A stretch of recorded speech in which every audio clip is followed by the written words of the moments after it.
Klingon hol yaj iv. Nukjat? Sort of.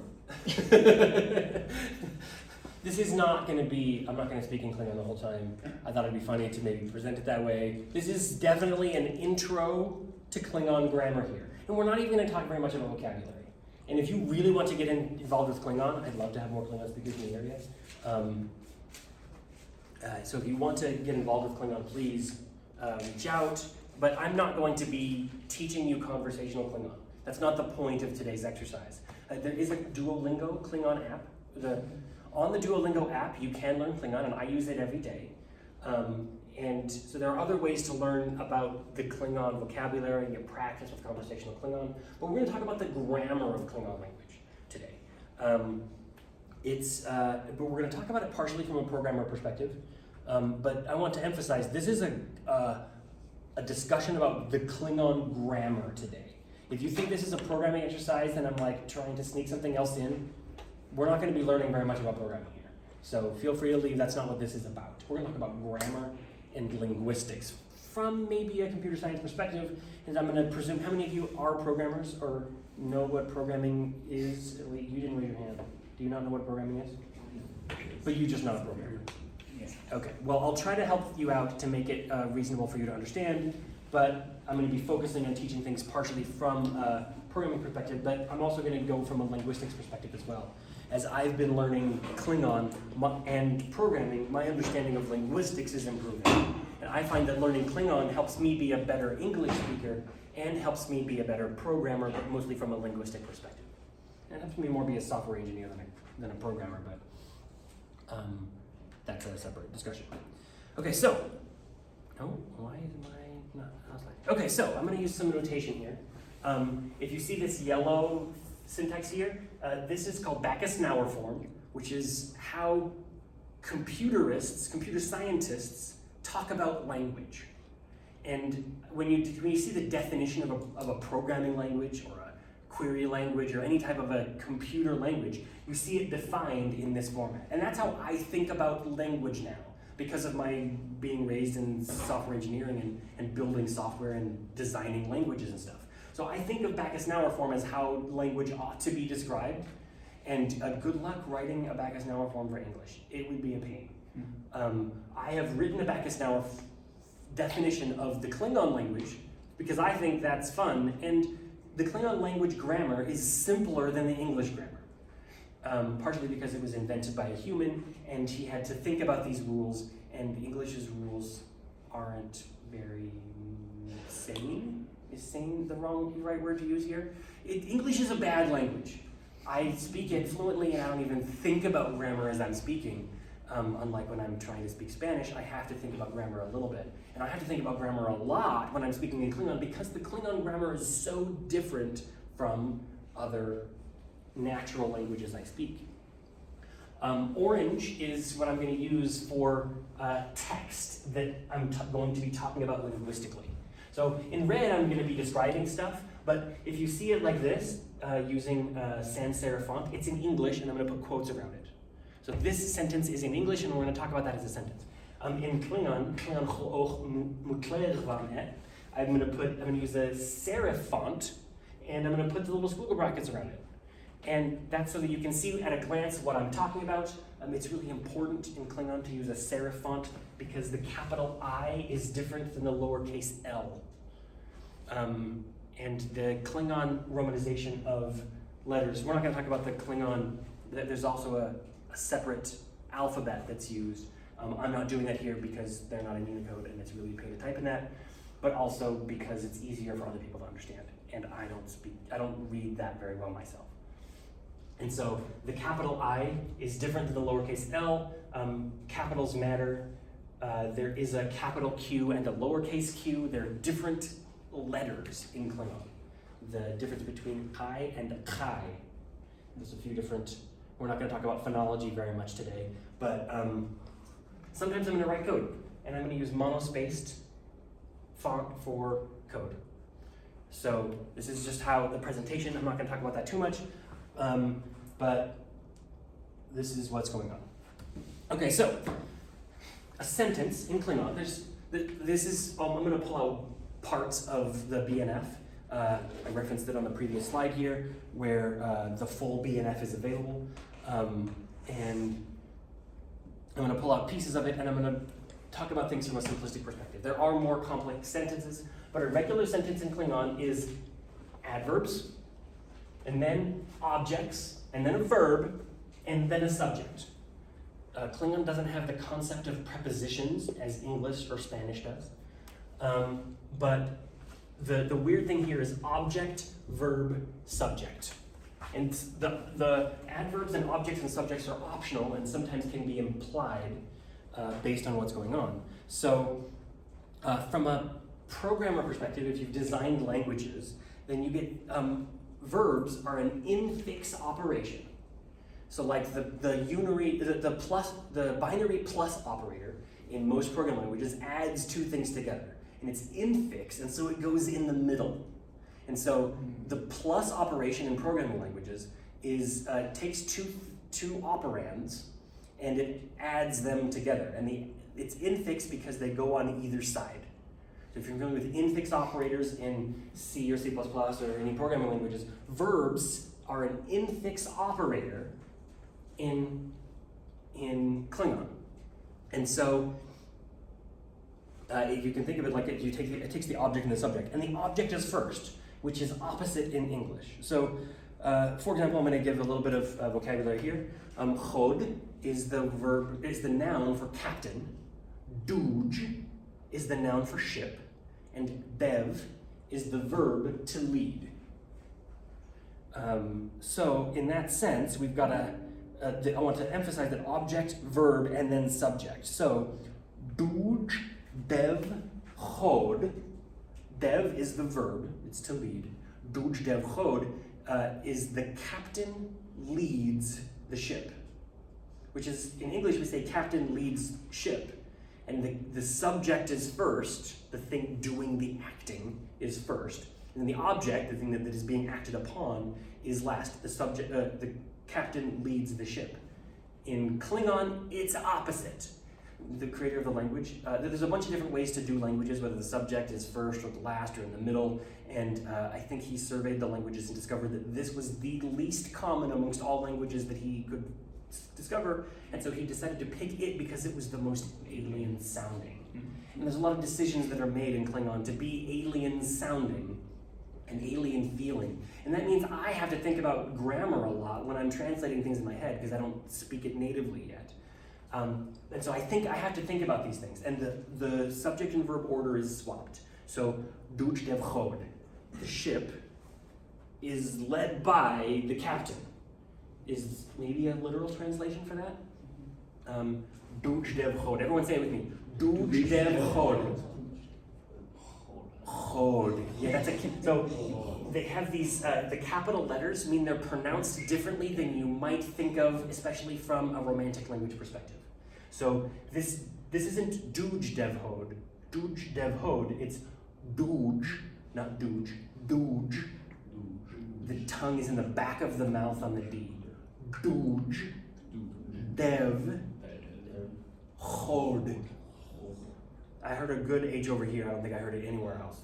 Chod. Yeah, it comes from the back of the throat. Chod. This letter doesn't exist in English. It exists in other. None of these sounds that I'm going to be saying are unique to Klingon. They all come from other languages. But this uppercase D exists in like 3 languages around the world. And so it's not very common, but the Indian, at least one Indian dialect, uses even distinguishes between duj and duj. And so it's kind of weird. In Klingon, you're just expected to put your tongue in the back of your mouth a lot. And that's what this D sound here is. Duj, dev, chod. So the captain leads the ship, subject, verb. Object is not correct. In English it's correct, but object, verb, subject. That's what I'm really trying to teach here. And these are optional. I'm saying the optional object clause and optional subject clause. Dev is a verb, and it's a valid sentence by itself. And it means he leads, or he leads it. it's optional because you don't always need to have a subject and an object, and the position of the verb you can infer a generic subject or object in some cases, and we'll go into that in a little bit more detail later. But this is kind of like Yoda. Instead of the captain leads the ship, the literal, like if you're translating this word by word, it's kind of hard to make sense in all sentences to translate things word by word, but the ship is led by the captain. And these pieces come across, and I'm pretty serious. Like this is a lot closer to how Yoda speaks, and I'm gonna really dig into this. And some people think I shouldn't be talking about Star Wars when I'm talking about Star Trek. And if you hate Star Wars, I'm sorry, but we're going to be using Yoda as an example. If it makes you feel better, I'm going to be kind of making fun of him a little bit. So this is what I would say is a normal English sentence. We have already lost, yet a remaining path is open for us. The Sith don't know that, right? So this is a sentence that's normal English. It doesn't feel very weird, yet a remaining path is open for us. Remaining path might feel a little bit awkward, but I'm trying to emphasize that the path which is remaining is open to us, instead of saying there remains at least one path open to us. The only one left is open. So I mean, it's a little bit weird grammar, but it's correct, and moving things around might change the meaning a little bit, even though this remaining path thing is a little bit awkward. It's grammatically correct for what is being intended to be said. So it just so happens that if I were translating that into Klingon, as literally as possible, I would write this. Wechha malutpu mach at machvad duch ratboch tau et shobeshik. So that was how I would translate that literally as best as possible.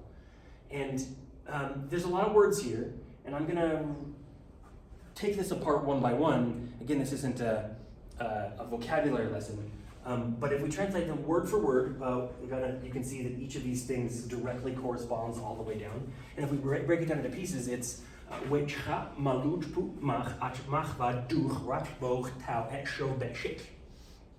And if we translate that word for word, we get already, have lost, we, yet, for us, open, which remains, path, that doesn't know shit. And you guys are laughing at that last word. It's not intentional. That's the best translation for shit, for Sith, as exists in the Klingon language, as best as I can tell. And so we've broken it down word for word, and we've broken it into pieces. I'm gonna move that up to the top. And this sentence, we have already lost, yet a remaining path opens for us, is actually something close to what Yoda has actually said. In Clone Wars Season 6, Episode 13, this is a fairly long sentence. He says, already lost we have, yet open to us a path remains. That, unknown to the Sith is. So this is an actual quote from Season 6, Episode 13. And this is actually pretty close to what we have here. Already lost we have, yet for us open, these two are a little bit swapped, which remains that doesn't know Sith. Like this that unknown to the Sith is, this is how you'd write the Klingon sentence. Et shovbet shik. He's speaking in a way that resembles Klingon. So my internal headcanon here is that he speaks Klingon natively. And that was his native language, and he's learned to translate, but he was taught a bit weird. Like, because shov is the verb to know. Shovbet means doesn't know. But the Sith doesn't know. But another way to write that, because English is weird and polymorphic, you could say, well, listen, we're not going to say subjects and objects are, what is a subject and what is an object is subjective to what the verb is. That, unknown to the Sith, is. He didn't learn that shov means to know. He learned is known to. And so the subject comes first in English.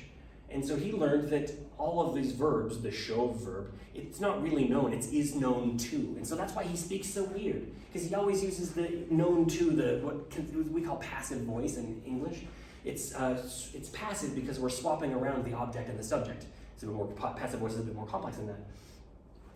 But he's swapping this around. And so already have lost we, in these cases, he's just swapping things around. Known to instead of knows.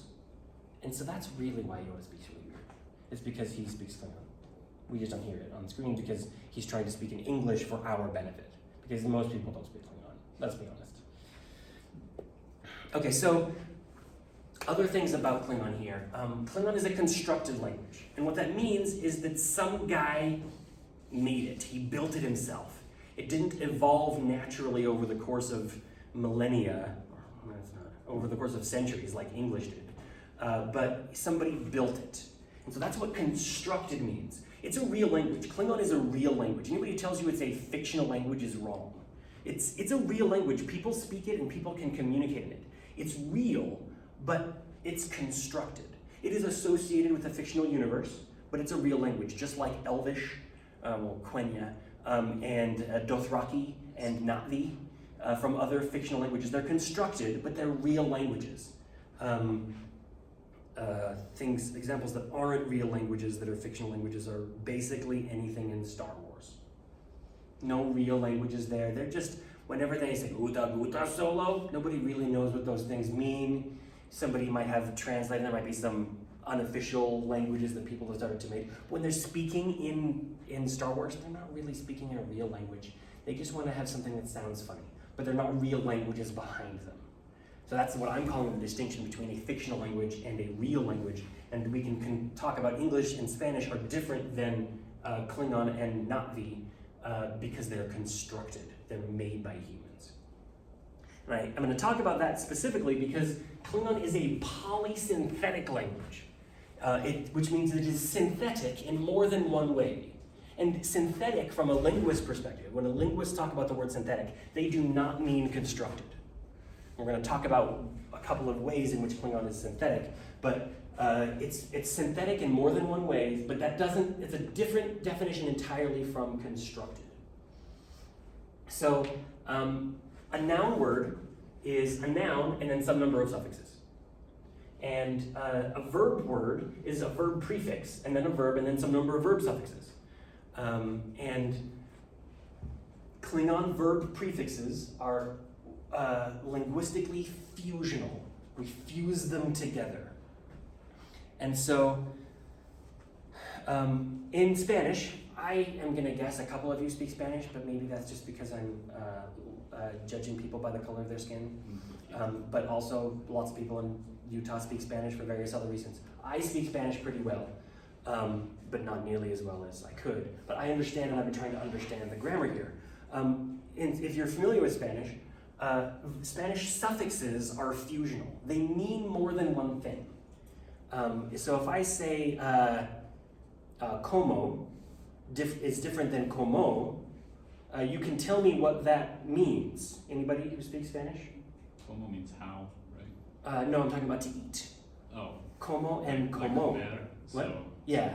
I eat, and then I don't know what the second one would Maybe if I said comio, so what does comio mean different than como? like I have eaten. I'm not sure.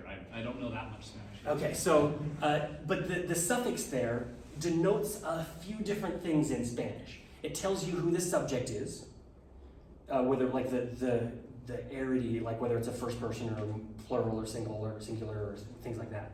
And so it also tells you, well, I've got it written down here. It denotes subject, tense, like when it takes place, and the linguistic mood of the sentence. And mood doesn't mean like, it's not conveying an emotion, it's conveying like imperative versus declarative, whether you're commanding someone to do something or something else. So in that sense, this fusional concept, fusional, is where you've got something that does more than one thing at a time.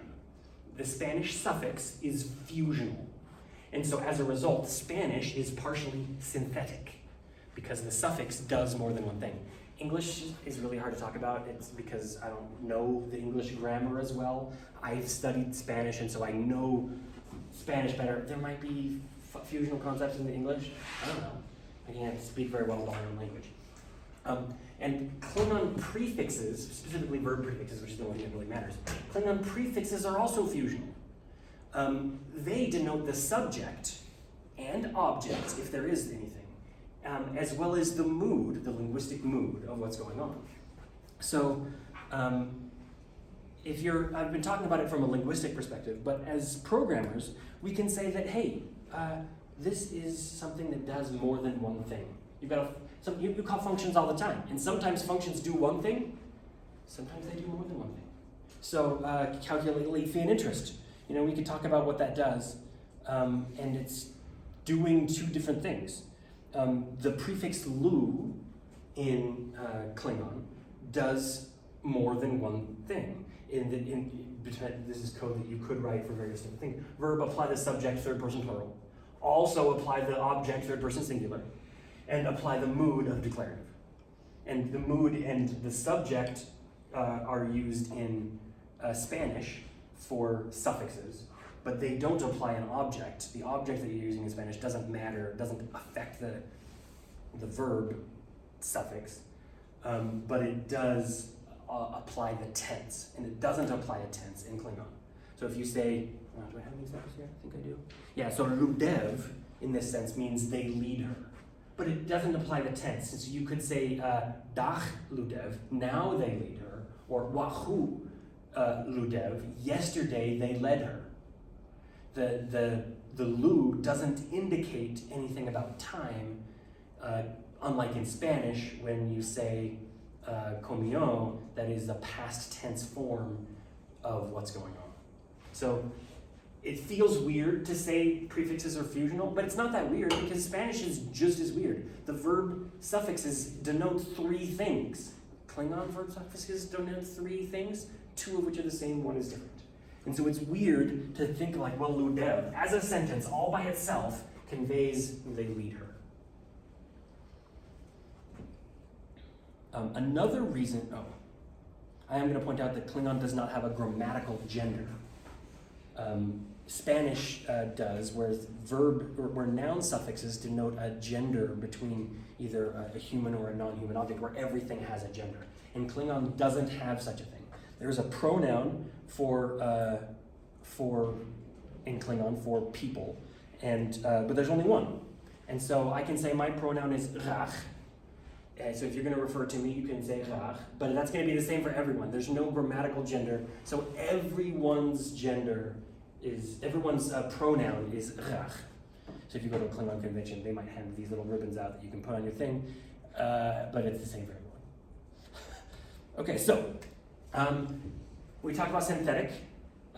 There's another reason in which Klingon is synthetic, in that it is the suffixes in Klingon are linguistically agglutinative.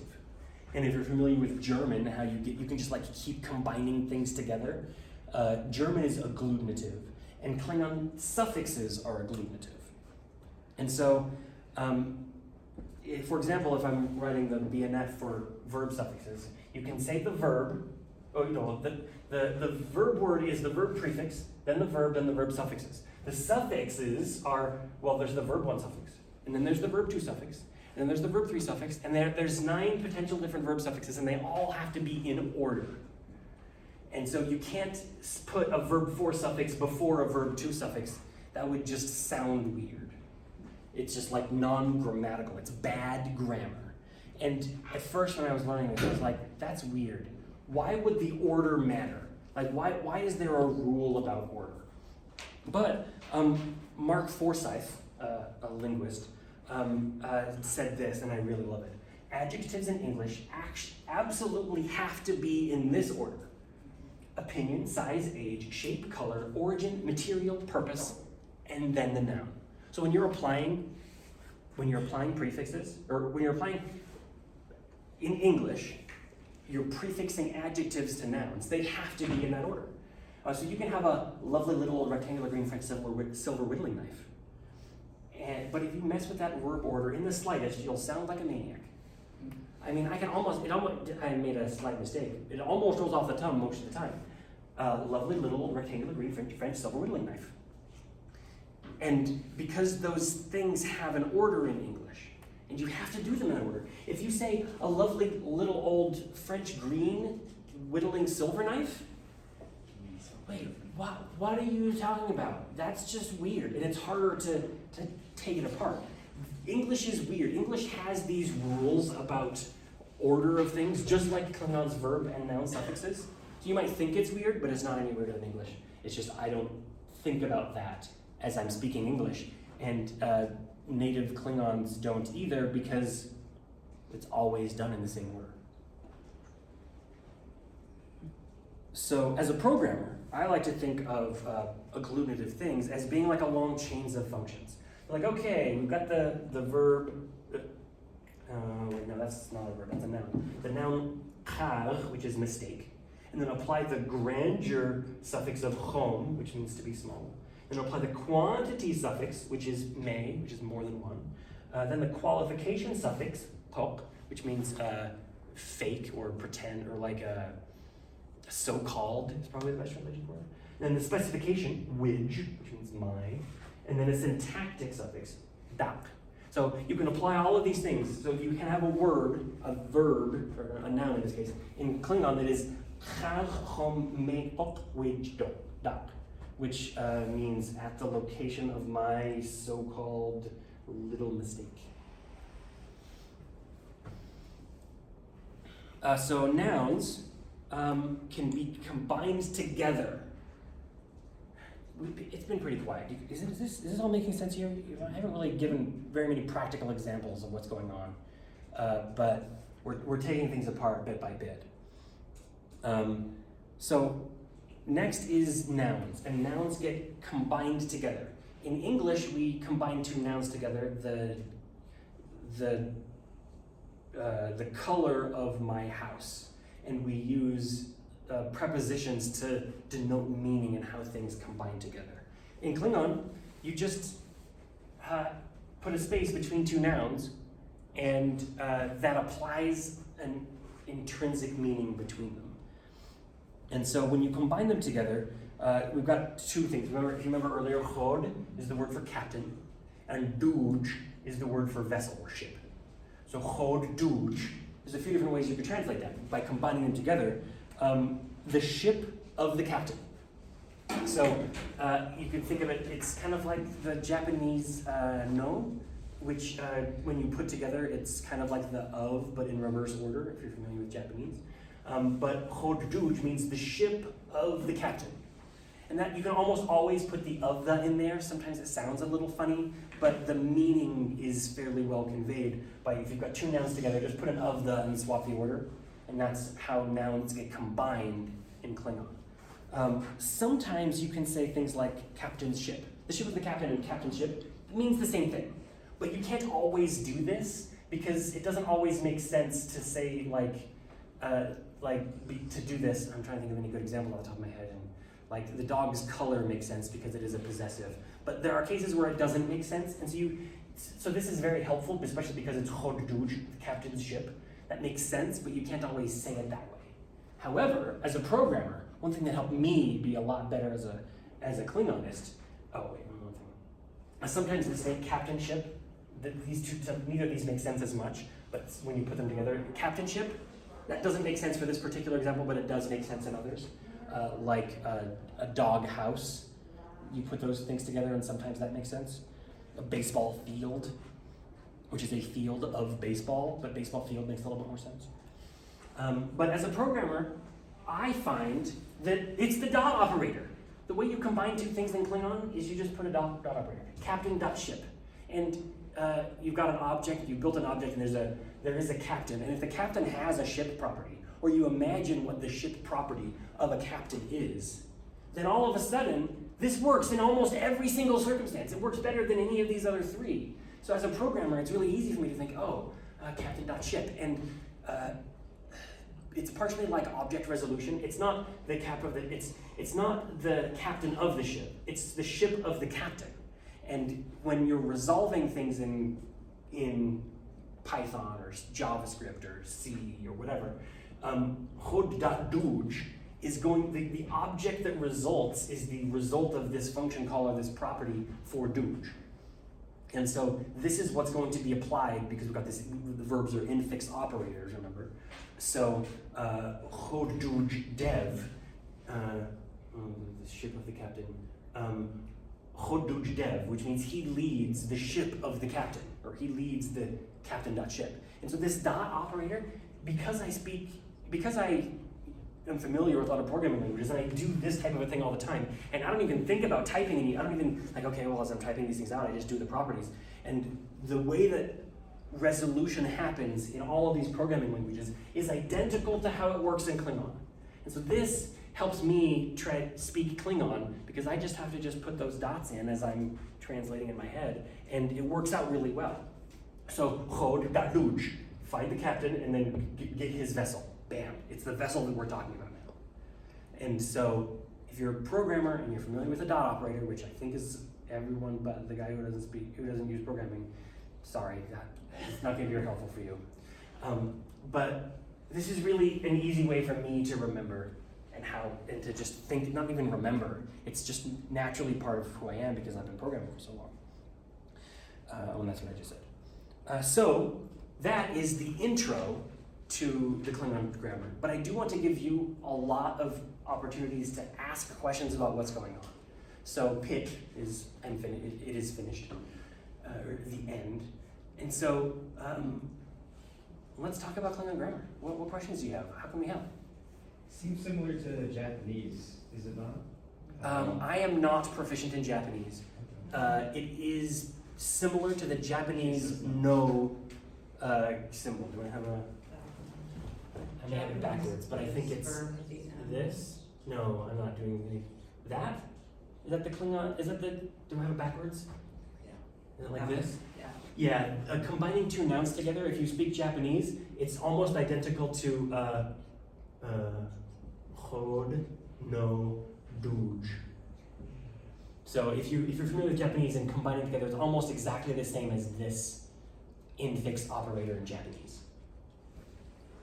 Good one. But I can't speak any more besides Japanese. This is about the limit of my Japanese grammar, so sorry. And I think Chinese has a duh that operates similarly. Doesn't surprise me at all. I hear that the grammars between Japanese and Chinese are similar. That's all I got. What questions do all y'all have about the Klingon grammar? This is very quiet now. I guess, so would it be correct in kind of making the assumption that it's like object-oriented programming, I guess, in a way, where there's like inheritance properties based on order? I don't. When I talk about choduj, Yeah. well, it's back here. It's composition, not inheritance. Yeah, it's not inheritance, but you do get the composition in object-oriented design. If there is a captain object, or if there is a person object, or whatever, and the captain is the variable that I have that represents the captain that I'm working on at any point in time, then if this object, like if you're designing good objects and you have this thing, this noun of some sort, a person object or whatever, and it has a ship property, then what that means in a well-designed person object has the same meaning in Klingon as if you said choduj, then think of captain.ship, and that's what it does. So it's not because of any inheritance thing, it's about composition, because a person object contains a ship property. What's an example of a verb clause that's composed that way? Verbs don't get combined in that same way. Can you go back a couple of slides? Verb-word. Okay, so verb suffixes. Yes. Oh, these are different verbs. You know how I gave the example here of dak? The verb suffixes get applied in similar ways, where you can have duj, dev, which is to lead. What do I say about that? Dev is he leads. I'm gonna pull up. It would be like leads softly or leads loudly. Kind of, yeah. Adverbs though, right? Yeah. Is it similar to adverbs? In some cases, yes, but it's not. I'm going to pull up a different page here. I just have to find it, and I don't normally pull it up on this particular computer. There we go. Share this tab instead. So this is my reference page for all of the grammar of Klingon. And so we've got verb prefixes and verb suffixes. So you can go to, what is it? Files.mksalisbury.com. Taking a picture of it is not going to do justice. And so I went here. I think it's files.mksalisbury.com/Klingon. But you might have to spell it as TLHINGAN, so I think that works. If you have trouble pulling up, ask me later. So verbs, these are verb suffixes. And so they are in some cases like adverbs, like clearly or perfectly. So dev chu means he perfectly leads, or he clearly leads. He does so in that fashion.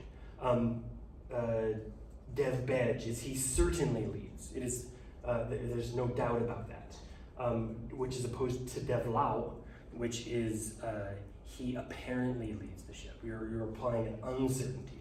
Or dev ba is he obviously leads. So some of these are adverbs, but things like choch is a weird thing where it's not an adverb, but dev choch means it causes him to lead. Dev choch is something or whatever, like dev choch be. So chod dev choch be. Dev choch be. So this is the woman causes the captain to lead. And so these suffixes, and they have to be applied in order, so if we could put a pange here in the middle, the woman is willing to cause the captain to lead. And so these suffixes have to be applied in this order, and that's what I was talking about earlier, but there's a bunch of these suffixes, and they all get applied together. So it's not that the two verbs are being combined together, but that the suffixes get applied in this order afterwards. So a little bit more similar to how we would use, we switch a verb to an infinitive and use another verb. So it's like I want to lead, right? I lead, I want to lead. Those have completely different meanings because you said want. Yeah, And went with the infinitive on the to lead part. And so you could say, I wish I wanted to lead, or kind of a thing. Like yeah, you can and they get combined in that same way. Different verbs together and fundamentally change the meaning of the entire phrase. Yeah, so like we say dev, I'm just gonna pick some of these at random. I can't do that one because of a different grammar rule. So I'm gonna say bech.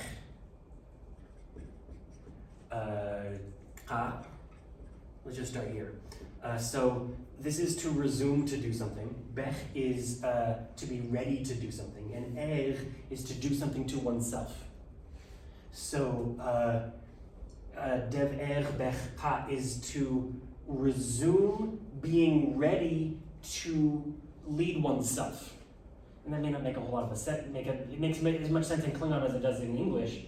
To be ready to Control yourself. to be ready to lead yourself again. I'm ready to lead myself again. I'm back in the right mood, ready to lead. I just picked suffixes at random, but that's how they get applied in that same way. In English, you move a bunch of things around, and position doesn't matter as much, but how the prepositions and stuff apply all of these weird rules. And I can't possibly explain English to you if you don't understand English. I'm sorry, I can't help you. If you speak Klingon, I might be able to explain English in some ways, but I'm going to fail because I don't understand English the way I understand Klingon. I understand Klingon better.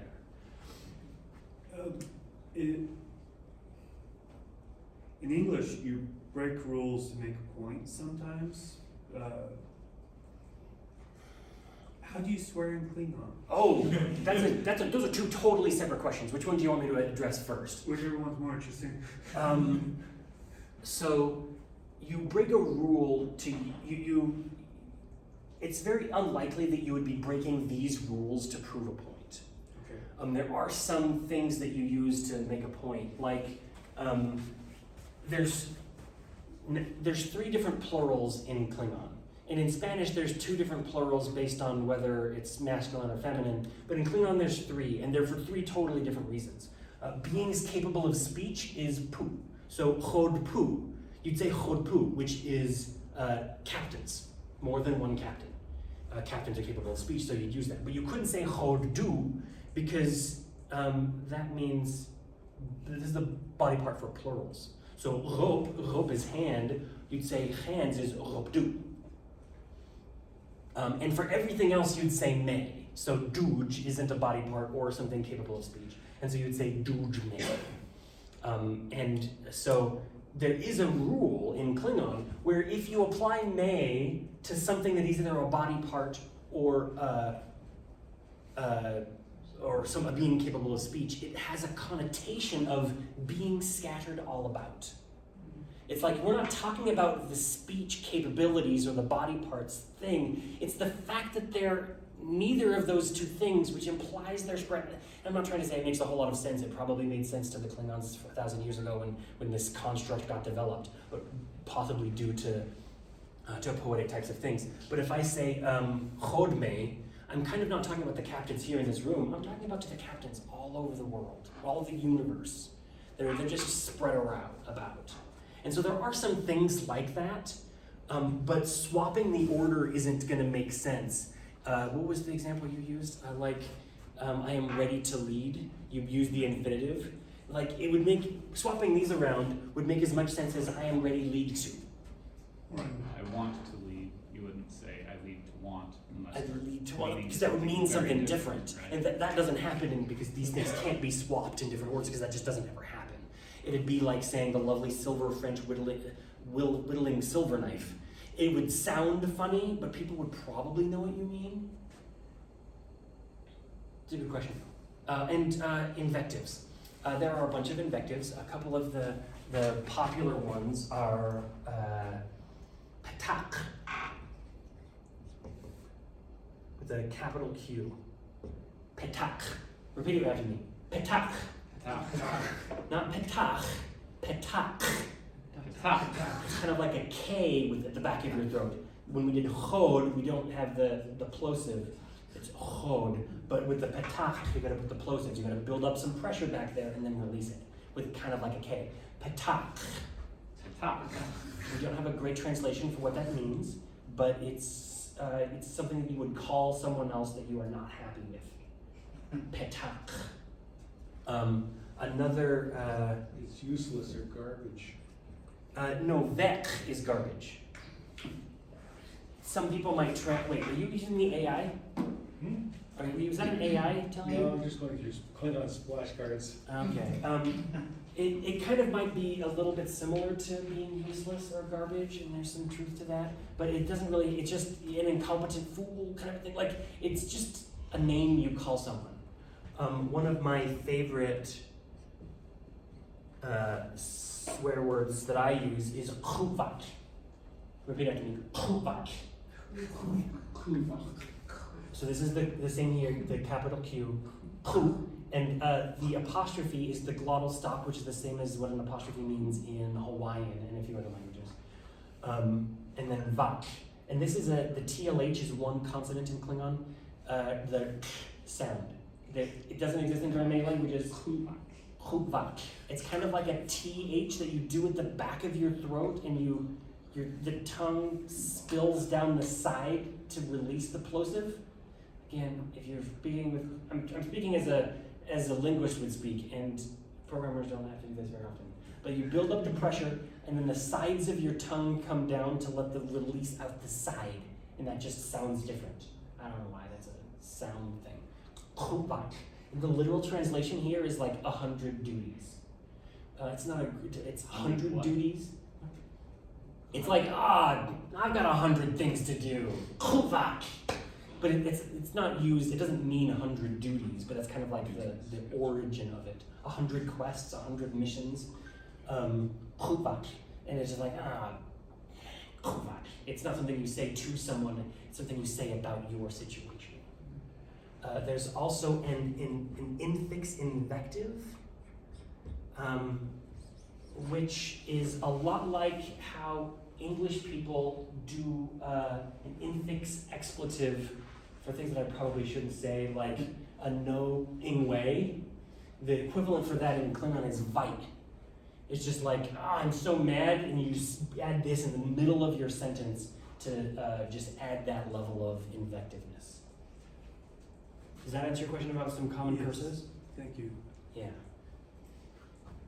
Yes? I have a question about subject pronouns, and you were using the he or she or it as the default, and I didn't know if that was just for the examples, or does it always default to third person, and how do you do first person? That's a great question. Do I have it all? Does it all fit? Yeah, so this first column is verb prefixes. And the verb prefixes denote subject, object, and grammatical mood. So I'm going to talk about imperatives down here. This is the imperative moods. So this is when you're ordering somebody to do something. Yedev means lead. And that's telling you to lead. Pedev is I'm telling all of you to lead. Pedev, lead. So we're changing the subject of the sentence in the invective mood from either singular to plural. This is a complex set of tables for mapping subject to object. And you get the it's down here at the bottom of the page, but I can't really see it. I, you, he, him, he, her, he, she, it, we, y'all, they. And roughly this is like first, second, third person, singular, plural, and it's this same chart. So jidev means I lead, madev means we lead, bidev is you lead, shudev is y'all lead, and if you're saying he leads or they lead, you don't put a prefix. But if you're trying to say I lead you, so the I, this is the I for the subject, and then the inside is you. So when I lead you, that's kadev. I lead you, kadev. And the inverse of that is chodev, you lead me. You tells you where to go first. And there's other ways of presenting this data, but this is how I like to think of it because I learned Spanish with these verb charts all the time. And so because I learned Spanish that way, that's how I'm learning Klingon. And so I created this chart to help me understand. And so the none prefix, if you just say dev, it could mean he leads, she leads, it leads, they lead, or it leads them, he leads it, they lead it. So there's none appears in a few different places, and it's like you're basically not saying a subject or an object. It's because it's that third person thing, and what that means is just different. But it's any of those other cases if you have a verb by itself without a prefix, or sometimes called the null prefix. But everything else is done according to this chart. So a bodev means y'all lead it or them. And so if we say bodev, that means y'all lead them. And you could specify saying, maybe you're specifying dudme. That means y'all lead the ships. Bodev. So it could, if you don't specify it, it's just going to be like it's going to translate to English as a pronoun. But if you specify it here and you say dudme, then now you're saying y'all lead the ships. And it's kind of like in Spanish. You don't need to specify, because the suffix in Spanish for the verb indicates because the suffix indicates the subject, you don't have to specify it. So you can say quiero, which means I want, quiero comida. You can say quiero comida, and that means I want the food. If you want to, you can specify yo. It's optional. but it's not required. If you say quiera, that means he or she wants food. Quiera comida. But you could sometimes specify. You could say Martak quiere comida. You don't have to specify it. It's going to be like he wants food, but now I can specify Martak quiere comida. It's optional grammatically, but it changes the meaning when you put it in by specifying who that subject is. So that's like Dujme Bodev is y'all lead them. Dujme Bodev is y'all lead the ships. You'll lead them. Speaking of the ships. Great questions. How long are we here for? 15 after. 15 after. Okay, great. We're still going well. Anyone have any other questions? I guess I'm curious about like if there's like formality or like casual like inflections or. Not really.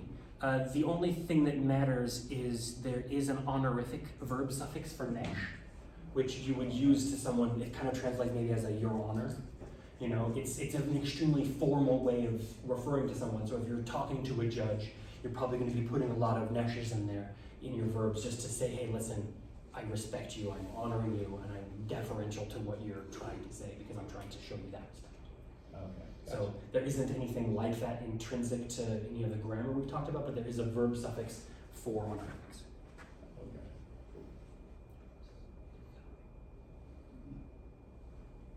Okay. We talked about this verb chart here. It's the same as this chart over here. So jich, this is I, shoch, you, rach and och. Rach is for people, beings capable of speech. Och is for things. And so this is he or her, and this is it. And then mach, us, klich, yal, chach, those beings capable of speech, and bich, those things that aren't. Yeah. My question with that and with the plurals is, in a situation where you do not know if they are capable of speech, but then later find out, and you're going through this series of conversations, would you then change? Yeah, probably. But when we're talking about, I'm talking about the grammatical rule of being capable of speech. If somebody is mute, they're still capable of speech, and you would still say rach, even though they aren't physically capable of speech. They're just, so like maybe it's like, well, who did this? You might say, you might use och in that sense because you think it's a dog or you think it's a cat or something that isn't really capable of speech. And then later you found out it was your son, then you would, yes, swap over to using ach. You are putting a judgment grammatically when you pick these two, and you might be mistaken. But it's not, it's kind of grammatically incorrect as much as saying, who ate, like, I ate it. Oh, it turns out it was a human. Oops. Like, I ate him is apparently what happened. That's a weird example, but You ate it, and then it turned out that it was John. it turned out it was Now John. you Like, ate John. oh, I should have used this one. It's not actually, I should have. So yeah, there can be things like that, but it's not as obvious as, it's not as problematic as things with where you've got like gender distinctions because you couldn't tell, because it's much more likely that you're distinguishing between, well, these are, except for when it's like animals, and you thought it was a non-human animal or a non-sentient animal, and then later it was a human.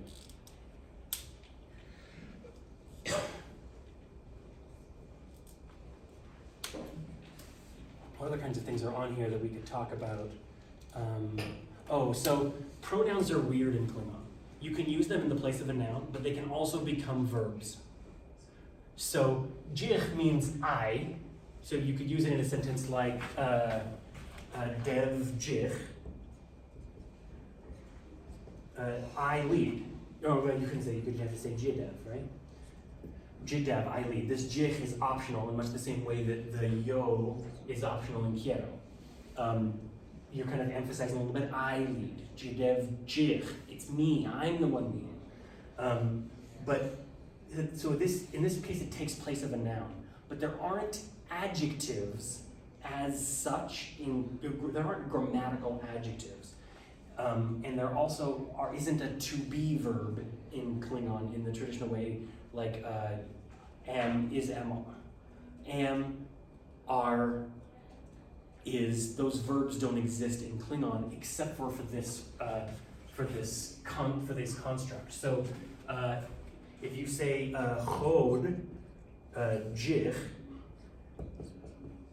this is a grammatical, what's called a copula, and you're saying I am the captain.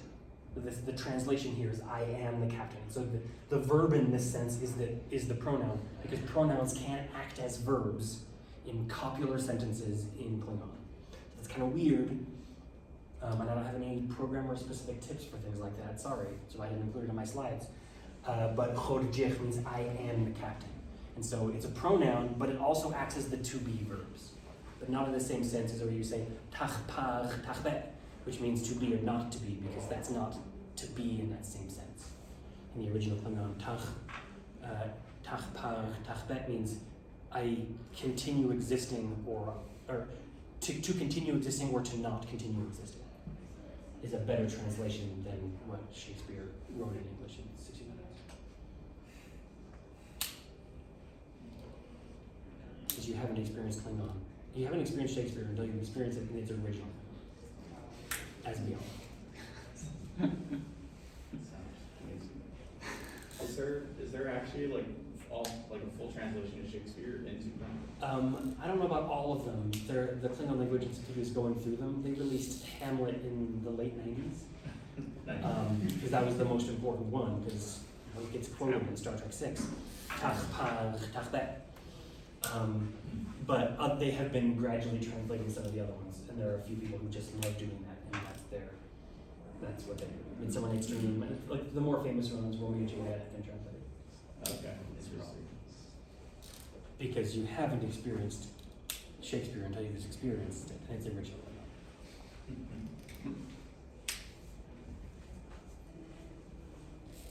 No one has any more questions about Klingon? It's not about Klingon, but I was going to ask you what you thought about the Star Trek Discovery series. When you're talking about that in the context of the Klingon language, I know so Mark Okrand was the creator of the Klingon language, and he's getting old and he's not doing as much official Star Trek stuff anymore. And so the movies especially, he translated, and he was on set with, they're wearing the shirt, with Captain Coors, and teaching him how to speak and being there on set when it's like, okay, was the Klingon appropriate here? And he would say yes, even though it wasn't, and then he'd go and change the rules as a result. But now that he's getting older, he's not involved with that anymore. But for Discovery specifically, they reached out to the Klingon Language Institute. And so Chov, Robin Stewart, I think is her name, is the one who is the Klingon expert who worked on Discovery. And so she was there training and helping people learn and doing all the translation. And the translation in Discovery, the Klingon in Discovery is the best Klingon I've seen. If the first few episodes, especially as there were a lot of actors, their pronunciation wasn't great, but it got better through the end of the first season. So the Klingon there is very good, though the pronunciation is a little poor. Much better than Worf's pronunciation in Next Generation. He doesn't know how to speak at all. A couple of the other things have been pretty well.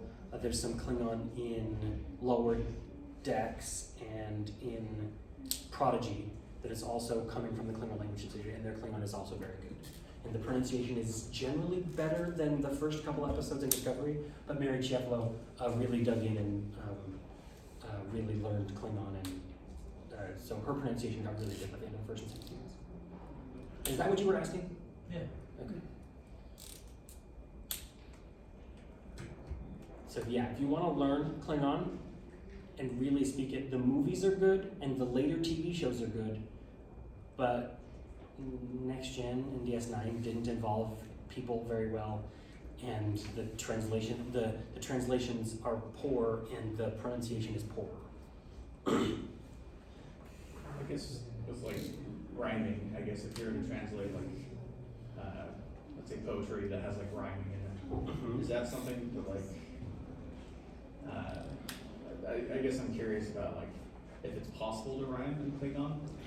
Yeah, there isn't a good body of literature from Klingon where we can examine what good poetry really looks like. There is a little bit, but it's mostly about prose style than it is about like a rhyming pattern or something. What I think is very likely is that if this is my own personal rule about poetry, is you want to make the verbs and the nouns sound alike more than you want to care about the suffixes and stuff. I don't know if in German, a very agglutinative language, I don't know what poetry looks like there, but I would imagine that they care less about the agglutinativeness and more about like the root words. Gotcha. Because poetry, like, it's really weird if you're doing poetry in, say, Spanish, and if you're trying to put on English rules onto Spanish poetry, then it doesn't sound good, because you're just reusing the same suffixes over and over and over again. And just repeating the same suffixes isn't artistic, because you're speaking in the same tense over and over and over again, and you're speaking with the same subject over and over again, and that doesn't have the same fluidity of what is considered good art, in my opinion. Don't trust me about Spanish art.